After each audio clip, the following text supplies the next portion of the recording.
الشیطان الرجیم بسم اللہ الرحمن الرحیم وبہ نستعین انہ خیر الناصر ومعین رب اشرح لی صدری ویسر لی امری واحلل عقدۃ من لسانی یفقہوا قولی۔ ہماری بحث اصالۃ البراءت کے بارے میں ہو رہی ہے کہ ہم نے آغاز بحث میں کہا تھا کہ شبہ کی دو قسمیں ہیں، یا شبہ حکمیہ ہوتا ہے یا شبہ موضوعیہ ہوتا ہے۔ ان کے بارے میں جو ڈیٹیل تھی وہ گزر چکی ہے۔ پھر ہم نے تقسیم کی تھی کہ چاہے شبہ حکمیہ ہو یا موضوعیہ، ہر دو پھر تقسیم ہوتے ہیں دو اور قسموں کی طرف، کہ یہ دونوں یا تو جو ہے وہ تحریمیہ ہوں گے یا وجوبیہ ہوں گے۔ پھر تحریمیہ میں ہم نے جو ہے وہ چونکہ شبہ پیدا ہونے کی جو وجہ تھی، جو محرک تھا، اس کی وجہ سے ہم نے شبہ کی تقسیم کی تھی۔ تو شبہ حکمیہ جو تحریمیہ تھا اس کے پیدا ہونے کی وجوہات 3 تھیں، اور جو شبہ موضوعیہ تھا اس کے پیدا ہونے کی وجہ 1 تھی۔ کہ شبہ حکمیہ تحریمیہ یا تو فقدان نص کی وجہ سے پیدا ہوتا ہے، یا اجمال نص کی وجہ سے پیدا ہوتا ہے، یا پھر تعارض نصین کی وجہ سے پیدا ہوتا ہے۔ اور جہاں تک شبہ موضوعیہ کا تعلق ہے تو وہ امور خارجیہ جب خلط ملط ہو جاتے ہیں اور ایک دوسرے سے گڈ مڈ ہو جاتے ہیں اور مل جاتے ہیں تو یہ شبہ وہاں سے جنم لیتا ہے۔ ابھی تک ہم نے ان 4 مسائل میں سے فقط ایک میں بحث کی ہے کہ شبہ حکمیہ تحریمیہ لاجل فقدان النص۔ آج ہم مسئلہ ثانیہ کے بارے میں بحث کرتے ہیں کہ جہاں پر شبہ حکمیہ تحریمیہ ہے لیکن فقدان نص نہیں ہے، یہاں پر اجمال نص ہے، یعنی نص تو موجود ہے لیکن نص خود مجمل ہے۔ اس کی مثال یوں دیتے ہیں کہ جس طرح کہ غنا کے گلے میں جو آواز کو گھمانا، غنا جو حرام ہے، فرماتے ہیں کہ غنا جو ہے آیا جب مطلق غنا بولا جاتا ہے تو آیا وہاں پر فقط آواز کو گھمانے کو غنا کہتے ہیں یا نہیں، بلکہ آواز کے گھمانے کے ساتھ ساتھ اس انداز میں گھمانا بھی کہ جو ساتھ مست بھی کر دے، اس کو غنا کہتے ہیں۔ اب یہاں پر جو ہے وہ جب شک پیدا ہو جاتا ہے تو یہ شبہ حکمیہ تحریمیہ کے اندر جو شک آیا ہے وہ نص کے مجمل ہونے کی وجہ سے ہے، یا مثلا ایسی نہیں آتی ہے کہ جو قرینے سے خالی ہوتی ہے۔ اب وہاں پر ہمیں شک ہوتا ہے کہ اس نہیں سے مراد یا حرام لیں یا اس کو کراہت پہ حمل کریں، تو یہ بھی اجمال نص کی ایک مثال ہے۔ تو یہ اس میں فرماتے ہیں کہ جس طرح کے شبہ حکمیہ تحریمیہ فقدان نص میں ہم نے ساری بحث کی تھی، اس میں جو ہم نے استدلال کیے تھے، پھر اخباریوں نے جو استدلال کیے تھے اور ان کے جو جواب دیے تھے، سارے کی ساری بحث جو ہے وہ عیناً یہاں پر بھی وہی آئے گی، اس کو دوبارہ دہرانے کی ضرورت نہیں ہے، چونکہ پیچھے جو ہے وہ ڈیٹیل کے ساتھ ہم اس کو دیکھ چکے ہیں۔ آج جو ہے وہ اس کے بعد آتا ہے تیسرا مسئلہ کہ جہاں پر شبہ حکمیہ تحریمیہ پیدا ہوتا ہے لیکن نصوں کے متعارض ہونے کی وجہ سے، وہاں پر دو نصیں ہیں لیکن آپس میں ٹکرا رہی ہیں۔ مثلا ایک دلیل کہتی ہے کہ فلاں چیز حرام ہے، دوسری کہتی ہے کہ مباح ہے، اور وہاں پر کوئی ہمارے پاس مرجح بھی موجود نہیں ہے کہ جس کی وجہ سے 2 میں سے ایک کو ترجیح دی جائے۔ اب یہاں پر علماء اصولیین کہتے ہیں کہ ہم یہاں پر احتیاط کو جو ہے اخذ کریں، کہتے ہیں کہ احتیاط کا دامن تھامنا ہمارے اوپر واجب نہیں ہے، چونکہ یہاں پر ہمارے پاس کوئی دلیل موجود نہیں ہے، بس تعارض نصین کی صورت میں بھی ہم براءت کو جاری کریں گے۔ البتہ ایک اشارہ کرتے ہیں کہ اوالی الیالی میں علامہ سے ایک روایت نقل ہوئی ہے کہ زرارہ نے حضرت امام صادق علیہ السلام سے کہ فرمایا کہ اگر جو ہے وہ 2 متعارض روایات آپ کے سامنے پیش ہوتی ہیں تو پھر تم کو یہ کرنا چاہیے کہ تم وہاں پہ اپنے دین کے معاملے میں احتیاط کرو، اور جو دوسری جو پہلو ہے، یعنی جو دوسری نص ہے جو متعارض ہے، اس کو چھوڑ دو۔ لیکن فرماتے ہیں کہ یہاں پر احتیاط کی جو بات آئی ہے ہم اس کو قبول نہیں کریں گے، کیونکہ اس کی وجہ یہ ہے کہ یہ روایت خود ضعیفۃ السند ہے، بس اس اعتبار سے یہ اعتبار سے ساقط ہے۔ آگے جو ہے چوتھے مسئلے کے بارے میں بحث کرتے ہیں کہ شبہ موضوعیہ تحریمیہ، چونکہ شبہ حکمیہ تحریمیہ کی 3 وجوہات تھیں جن کی وجہ سے وہ پیدا ہوا تھا، تو وہ ان میں 3 بحثیں ہوئیں۔ اب شبہ موضوعیہ تحریمیہ کے اندر چونکہ اس کی پیدا ہونے کی وجہ ہی ایک ہے امور خارجیہ کا خلط ہو جانا، تو اس میں بحث بھی ایک ہے۔ جیسے مثلا اس کی مثال یوں دی جا سکتی ہے کہ شک ہو جاتا ہے کہ آیا فلاں چیز حرام ہے یا مباح ہے، لیکن یہ جو شک پیدا ہوا ہے یہ امور خارجیہ کے خلط ہونے کی وجہ سے ہے۔ مثلا ایک مائع ہمارے سامنے پڑا ہوا ہے، اب معلوم نہیں ہے کہ اس کا پینا حرام ہے یا مباح ہے۔ کیوں؟ اس لیے کہ امور خارجیہ خلط ہو گئے ہیں کہ آیا یہ جو مائع پڑا ہوا ہے یہ خل ہے یا خمر ہے، کیونکہ حکم ہمیں پتہ ہے لیکن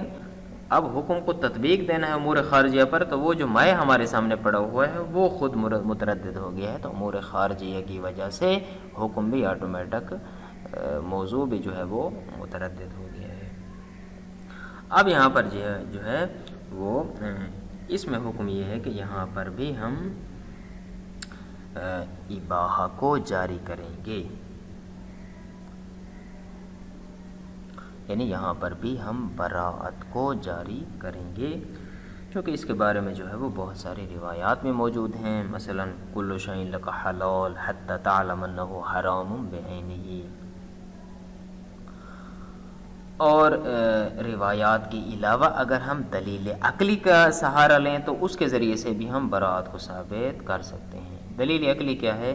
دلیل عقلی یہ ہے کہ بھئی جب قیاس ایک صغرا منطقی، ایک قیاس منطقی بنایا جاتا ہے تو اس میں ایک صغرا ہوتا ہے، اس میں کبرا ہوتا ہے، ایک نتیجہ ہوتا ہے،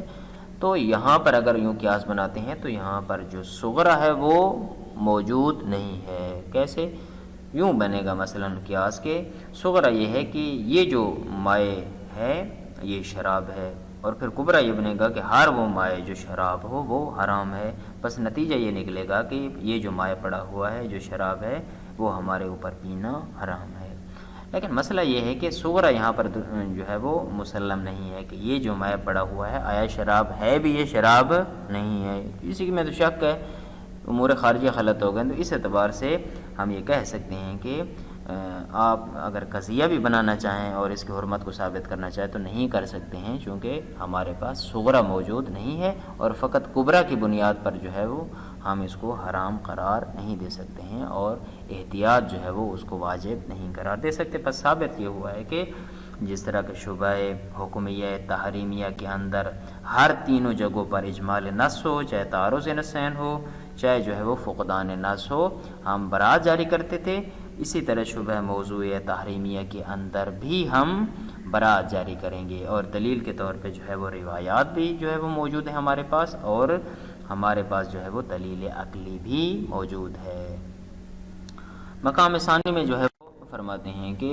اگر شبہ وجوبیہ کے اندر شک ہو جاتا ہے، چونکہ شبہ تحریمیہ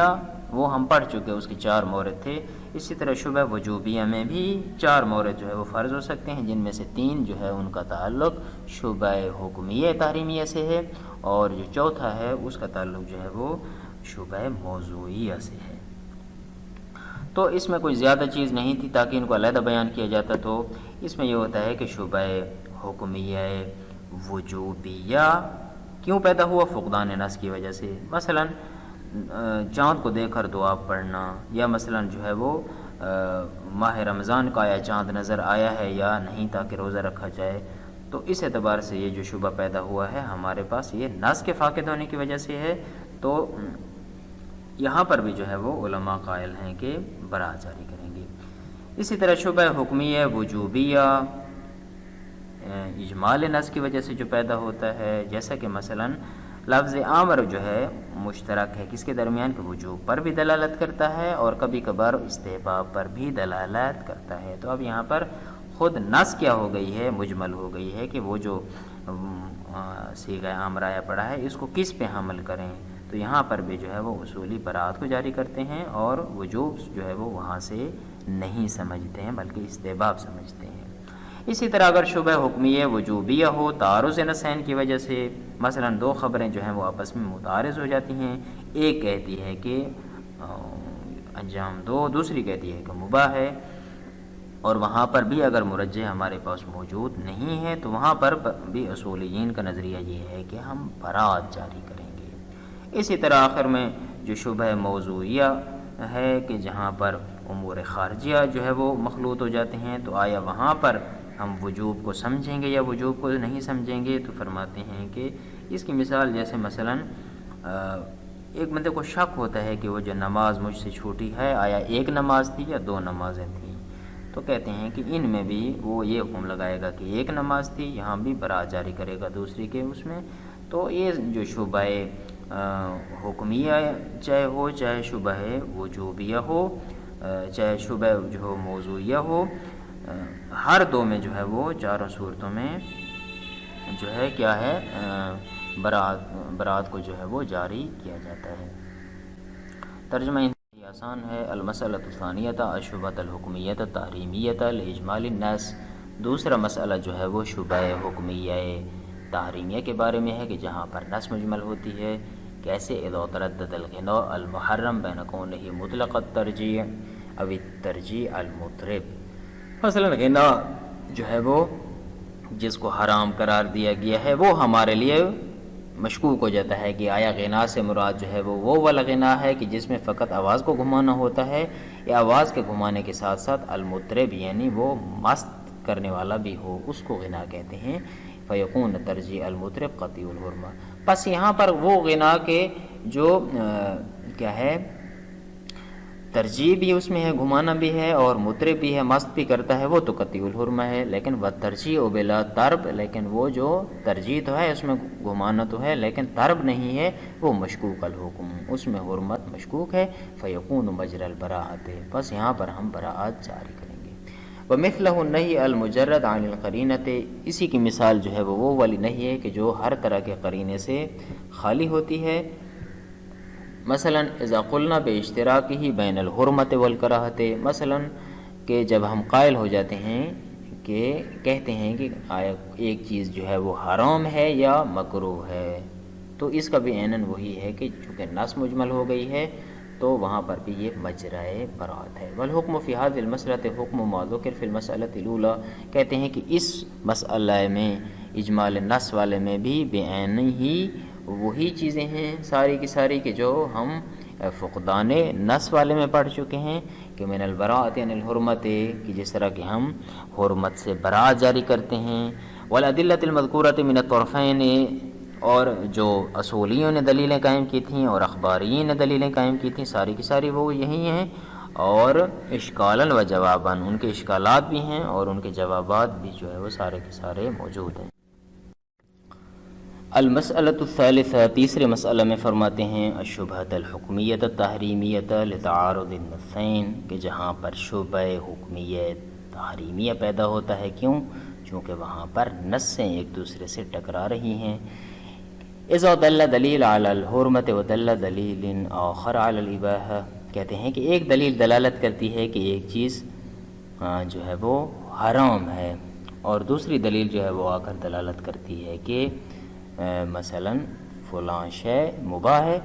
ولم یکن لأحدہما مرجح، اب وہاں پر کسی دلیل کے ساتھ مرجح بھی موجود نہیں ہے۔ فلا یجب الاحتیاط بالاخذ بجانب الحرمۃ، پس یہاں پر واجب نہیں ہے کہ ہم احتیاط کریں اور وہ جو حرام والی سائیڈ ہے اس کو لے لیں کہ حرام ہے اور احتیاط کریں۔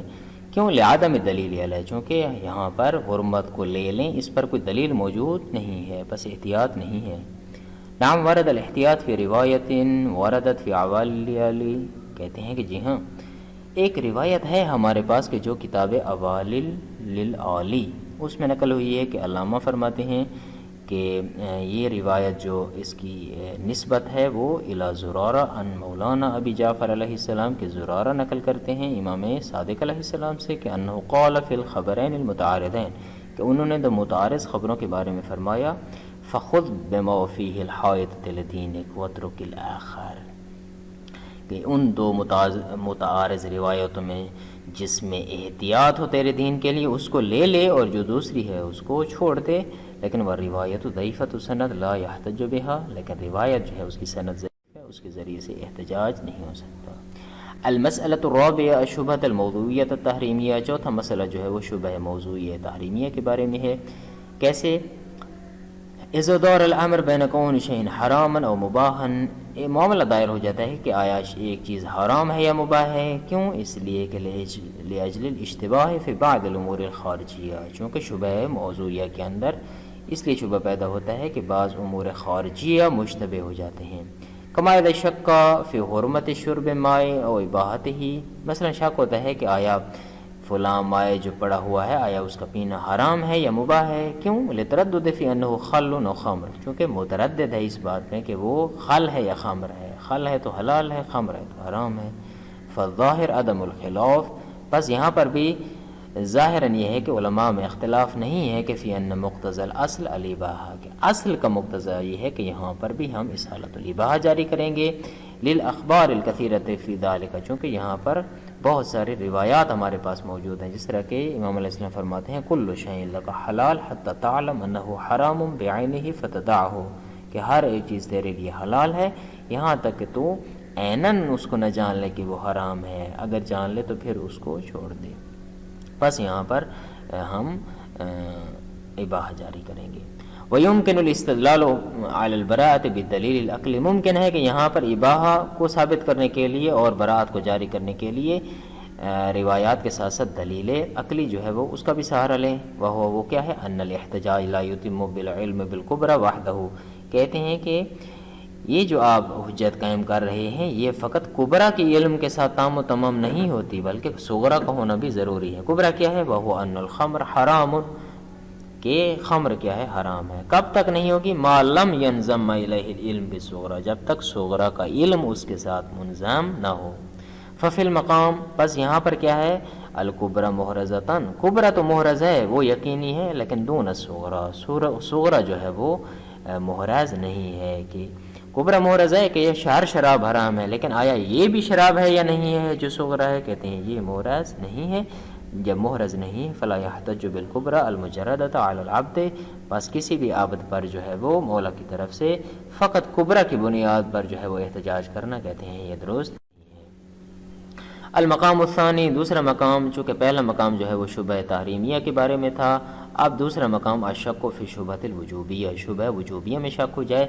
اذا شک فی وجوب شیء وعدمہ، جب کسی چیز کے ہونے، واجب ہونے یا نہ ہونے کے بارے میں شک ہو جائے تو ففیہ ایضا مسائل اربع، یہاں پر بھی پچھلے کی طرح 4 ہی مسائل ہیں۔ پہلا مسئلہ یہ ہے کہ الشبہۃ الحکمیۃ الوجوبیۃ لاجل فقدان النص، یا تو شبہ حکمیہ وجوبیہ،